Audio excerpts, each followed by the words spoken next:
तो दोस्तों स्वागत है आपका day 37 of our daily PYQ research programme में जिसे हम कहते हैं direct road to prelim success. And this is a 150 days hard challenge programme जिसमें हम यूपीएससी के वेरियस पीवाईक्यूज को ऐसे एनालाइज करते हैं सर कि भैया इतने टफ क्वेश्चन भी जो यूपीएससी ने डिफरेंट डिफरेंट अपने एग्जाम में पूछ रखे होते हैं। मैं बता रहा हूँ again and again, CDS, CAPF, ठीक है, और सीएससी, इन एग्जाम्स को कंपैरेटिवली ऐसे मत देखना कि हाँ ये छोटे एग्जाम है ये बड़े एग्जाम है, नहीं। सीडीएस की या सीएपीएफ की भी डिफिकल्टी लेवल को देखो तो वो एकदम सिमिलर हो गए हैं और सेम नेचर के क्वेश्चन ये बार बार पूछ रहे हैं, रिपीट करता है यूपीएससी। इनके क्वेश्चंस बहुत इंपॉर्टेंट है सीएससी के लिए, राइट। फॉर एग्जांपल ये 2023 सीडीएस 2 का क्वेश्चन है। भाई साहब मैं कहता हूं आपने जितना मर्जी हिस्ट्री पढ़ रखा होगा, ठीक है, इस सिंपल से क्वेश्चन को इंडियन इंडिपेंडेंस एक्ट पे पूछा गया। ये सिंपल सा क्वेश्चन है, बताओ कि इसमें से नॉट करेक्ट कौन है। ऑनेस्टली बता लेना, है ना। सारे लोग नीचे ऑनेस्टली अपना जवाब देंगे कि भैया कौन इस क्वेश्चन को क्रैक कर पाया। अगर आपने पीवाईक्यू कवर नहीं किया होता, डेफिनेटली आप इसमें से रॉन्ग स्टेटमेंट को एलिमिनेट करते। फॉर एग्जांपल देखो, हमें ना बार बार ये बताया जाता है, मैं इसीलिए ट्रिकबाजी के हमेशा खिलाफ जाता हूँ। मेरा मानना है कि right, knowledge is the king, जो आपको सर्टेनिटी देगी।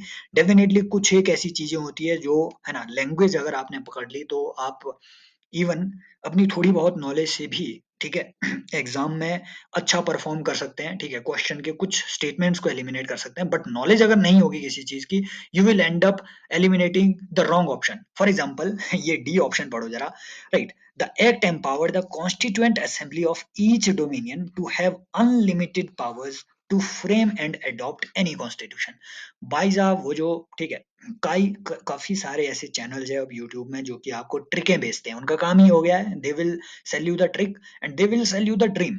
ड्रीम की भैया we are predicting the prelims, समझ रहे हो। भाई साहब एक आदमी तो ऐसा है कि वो जो है ना, उसके बोलते 13-14 क्वेश्चन पिछले साल प्रीलिम्स में आ गए थे, है ना, जो उसने कहीं प्रिडिक्ट किए होंगे अपने 40-50 वीडियोज में।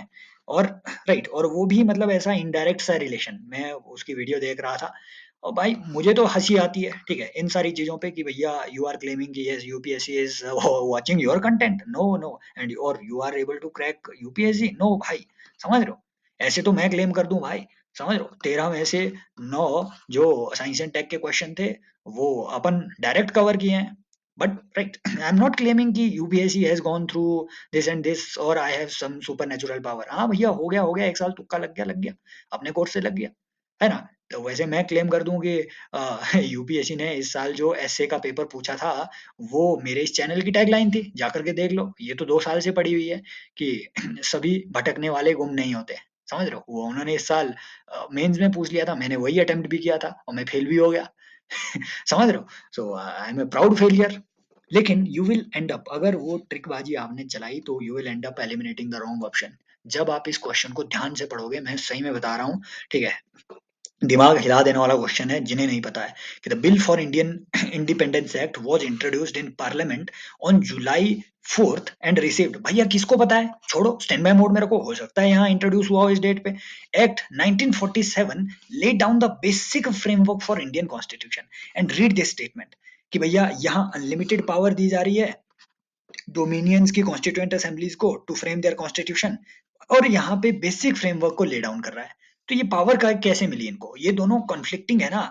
और समझ रहे हो, और हमें मालूम है कि इंडिया में, ठीक है, जो जो कॉन्स्टिट्यूएंट असेंबली है ये इंडिपेंडेंस के बाद एज अ सोवरेन इंस्टीट्यूशन काम करने लगी। हालांकि फुल सोवरेनिटी इसलिए नहीं थी क्योंकि हमें अभी भी डोमिनियन स्टेटस मिला हुआ था, ठीक है, 1950 तक, 26 जनवरी 1950 तक।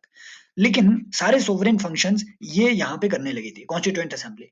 अब भैया इससे अगर इसको अगर आप डायरेक्ट कर दो, समझ रहे हो, अगर अगर जो ब्रिटिश पार्लियामेंट है अगर वो कॉन्स्टिट्यूएंट असेंबली को डायरेक्ट कर देती कि तुम्हें ऐसा ऐसा कॉन्स्टिट्यूशन बनाना है, तो काहे की सोवरेनिटी, सोवरेनिटी चली जाती। लेकिन मुझे इस पे अश्योरिटी नहीं थी क्योंकि जितने भी, ठीक है, ये छपरी वेबसाइट्स हैं ये आंसर डी लगा रही थी। समझ रहे हो, ये आंसर डी लगा रही थी। बहुत सारी वेबसाइट्स में मुझे इसका आंसर डी मिला भैया, लेकिन हम भरोसा करते हैं पीवाईक्यू के एनालिसिस पे। देखो, सेम क्वेश्चन इन्होंने सीडीएस 2019 में इंडियन इंडिपेंडेंस एक्ट पे पूछा था, सेम क्वेश्चन इन्होंने सीपीएफ 2018 में इंडियन इंडिपेंडेंस एक्ट पे पूछा है। अब देखो इस क्वेश्चन को यहाँ ध्यान से पढ़ना, which of the following is not a characteristic feature of Indian independence act. और यहाँ पे कहीं आपको यही राइट यही चीज यहाँ पे मिलेगी कि द एक्ट, है ना, the act sought to lay down constitution by legislative will of British Parliament, right? So this is not a characteristic feature कि भैया ब्रिटिश पार्लियामेंट जो जो कॉन्स्टिट्यूशन के, ठीक है, जो जो फीचर है वो यहाँ पे ले डाउन नहीं किए गए थे। So this is the wrong statement. लेकिन हमें यहाँ से राइट का पता चल गया कि इसमें क्या क्या बातें थी, कि डोमिनियन ऑफ इंडिया के पास residuary territory of India excluding the provinces of Sindh, Balochistan, west Punjab, east Bengal और नॉर्थ वेस्ट फ्रंटियर प्रोविंस, ये मिला था इंडिया को। And act propose to set up independent dominions and constituent assembly of each dominion to have unlimited power to frame and adopt any constitution. Unlimited power to frame and adopt any constitution.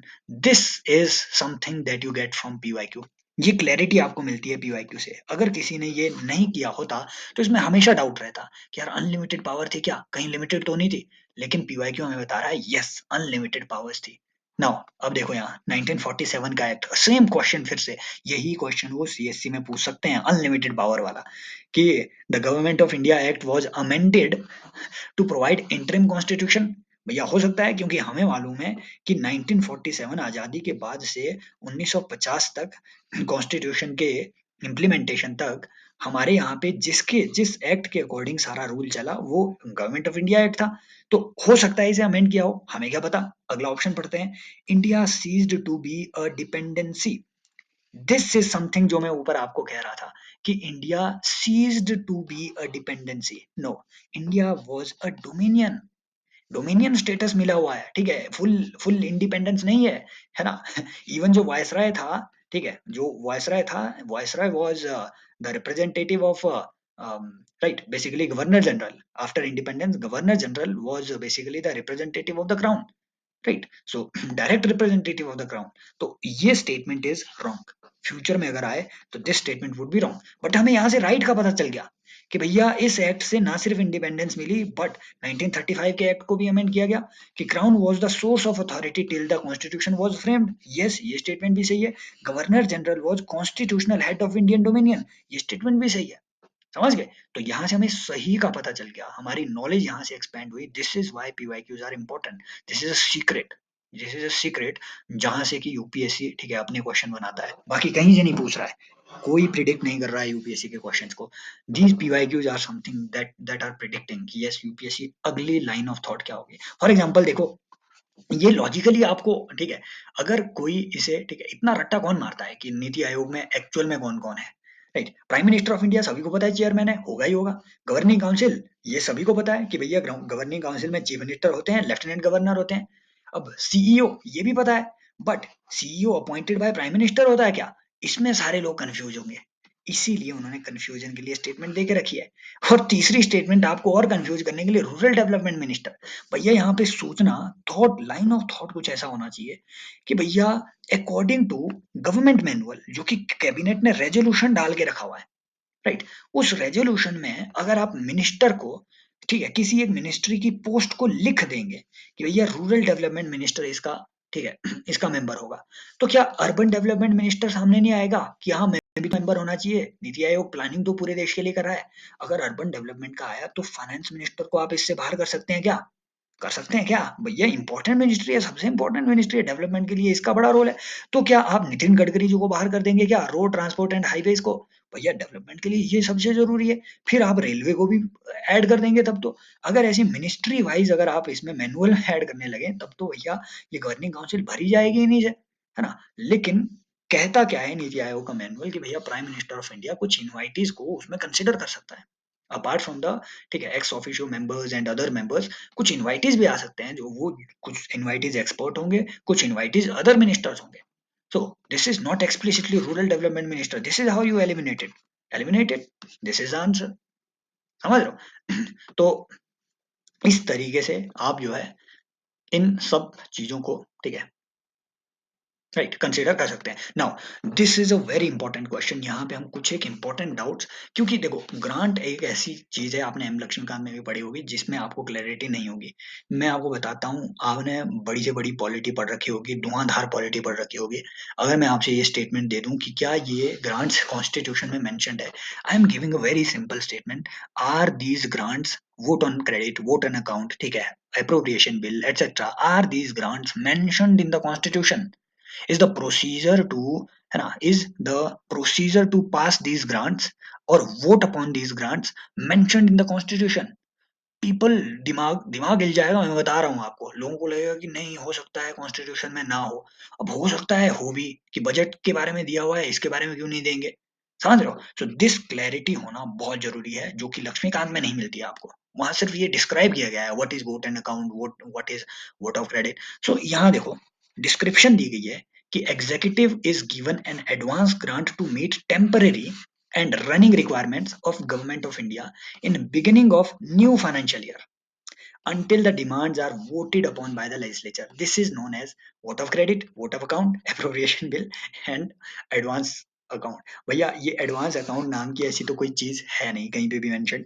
Appropriation bill जो है, जिसे पता होगा article article 114 में ये बात mentioned है कि अगर आपको कोई भी पैसा निकालना है तो उसके लिए एप्रोप्रिएशन बिल का पास होना बहुत जरूरी है, और ये बजट पास होने के बाद पास होता है एप्रोप्रिएशन बिल। एप्रोप्रिएशन माने पैसा खींच लेना, ठीक है, पैसा निकालना, एप्रोप्रिएट करना, appropriation bill. Now comes these two things, vote of credit and vote on account.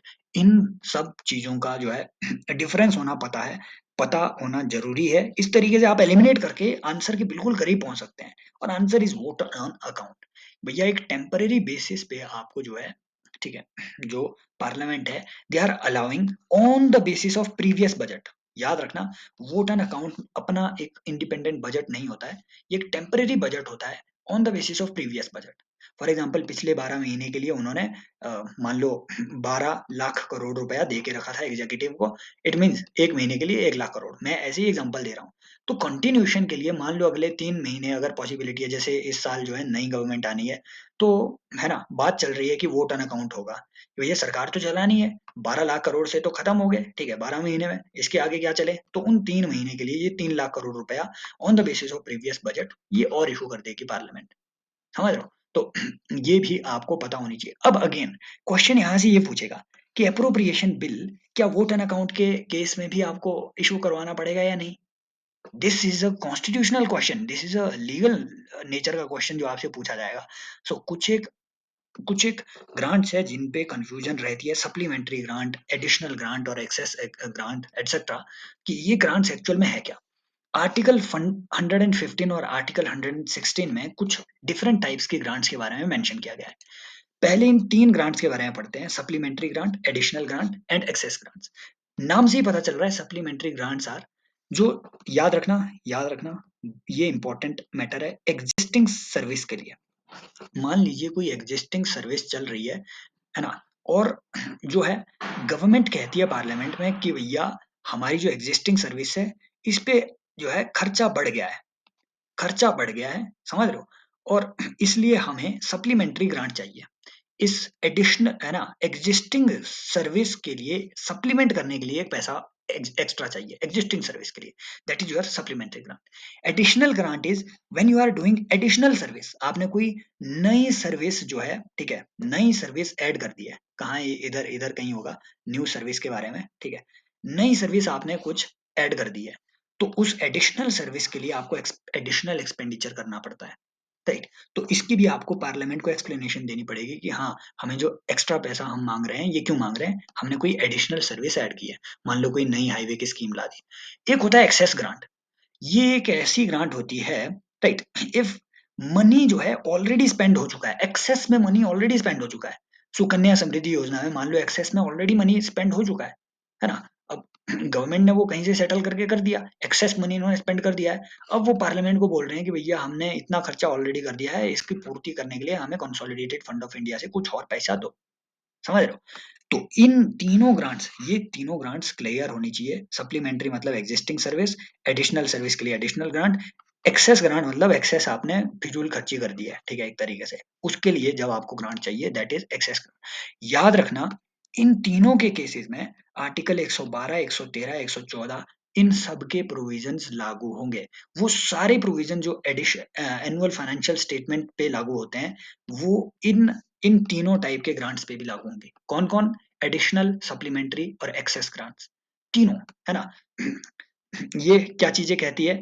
Article 114 कहता है कि अगर आपको कोई भी पैसा निकालना है even under these grants, in grants के अंडर भी अगर आपको पैसा निकालना है तो आपको एक अप्रोप्रिएशन लॉ पास करना पड़ेगा। आर्टिकल 113 कह रहा है कि भैया आपको जो है ना, आपको आर्टिकल 112 कह रहा है कि कोई भी अगर आपको डिमांड फॉर ग्रांट रेज करनी है तो वो प्रेसिडेंट के रिकमेंडेशन के बिना आप रेज नहीं कर सकते। समझ रहे हो? और ऐसे ही ठीक है, बजट के बारे में आर्टिकल 113 में भी ठीक है प्रोविजन है। अब माइन्यूट प्रोविजन है, हर एक आर्टिकल के बारे में आपको सेपरेटली याद रखने की जरूरत नहीं है ना। ना हमें याद है, ना किसी कॉन्स्टिट्यूशनल एक्सपर्ट को इतनी याद होगी। तो ये जो है याद रखना, अप्रोप्रिएशन बिल का स्पेशली याद रखना, वो आपको यहाँ पे भी पास करना पड़ेगा सेपरेटली। अब इंपॉर्टेंट बात यहाँ पे आती है, vote on account, vote of credit and exceptional grants. Vote on account एक ऐसा अकाउंट है जो कि एग्जिस्टिंग बजट, मैंने ऑलरेडी बोल दिया कि बजट जो एग्जिस्ट कर रहा है, एग्जिस्टिंग बजट है, उसी बजट के पैरामीटर को नेक्स्ट ईयर में एक्सटेंड करते हुए ठीक है पार्लियामेंट एक टेम्परेरी तौर पे जुगाड़ के तौर पे पैसा दे रही है। ठीक है, तो that is your vote on account. समझ रहे हो? याद रखना है कि vote on account sub clause 1 है ना, वोट ऑन अकाउंट पे आपको जो है अप्रोप्रिएशन बिल पास करना पड़ेगा। ये याद रखना है, अप्रोप्रिएशन बिल मतलब पैसा निकालने की इजाजत वाला बिल आपको पास करना पड़ेगा। लेकिन ये जो वोट ऑफ क्रेडिट होती है और एक्सेप्शनल ग्रांट होती है, वोट ऑफ क्रेडिट एक तरीके से ठीक है, एक तरीके से है ना ब्लैंक चेक है ना, एक तरीके से ये ठीक है एक grant for meeting N unexpected demand upon their sources of India when the account of magnitude of indefinite character. समझ रहे हो? कुछ ऐसी ग्रांट्स होती है जिनको आप जो है ना, जिनको आप क्वांटिफाई नहीं कर सकते कि कितना पैसा लगेगा इस सर्विस में। That is your vote of credit. Quantify नहीं कर पा रहे हैं कितना पैसा लगेगा, तो इस वोट ऑफ क्रेडिट पे पार्लियामेंट क्या बोलेगी, एक तरीके से ब्लैंक चेक दे देगी, हाँ ठीक है ले लो, जितना पैसा निकालना है निकाल लो, हम जो है ग्रांट के नेचर को अलाउ करते हैं, ग्रांट की क्वांटिटी तुम डिसाइड करोगे।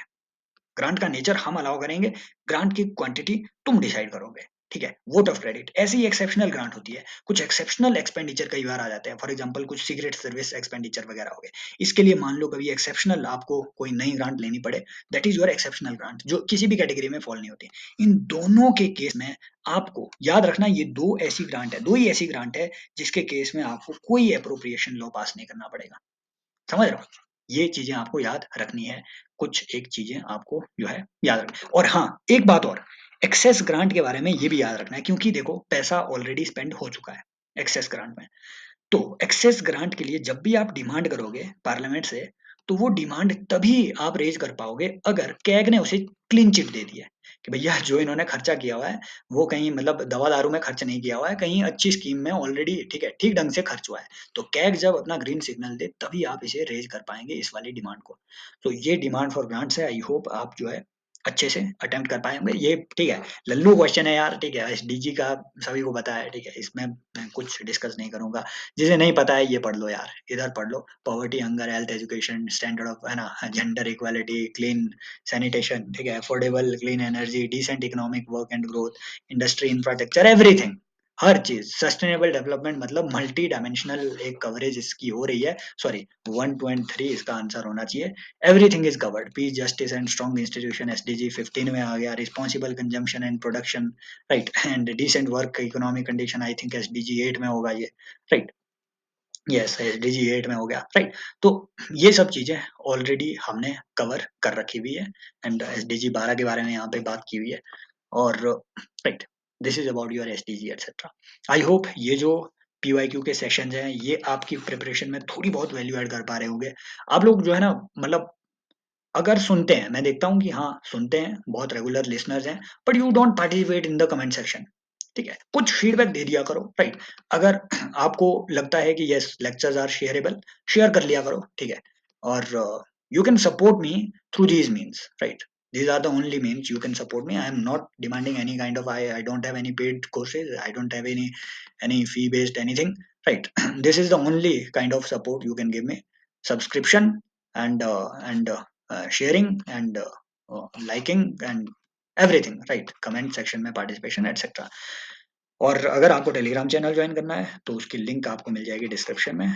जुड़े रहिए, डेली आपको ये लेक्चर्स मिलते रहेंगे और कभी फीडबैक भी देते रहें कमेंट सेक्शन में। Take care, bye bye, as always, love you all.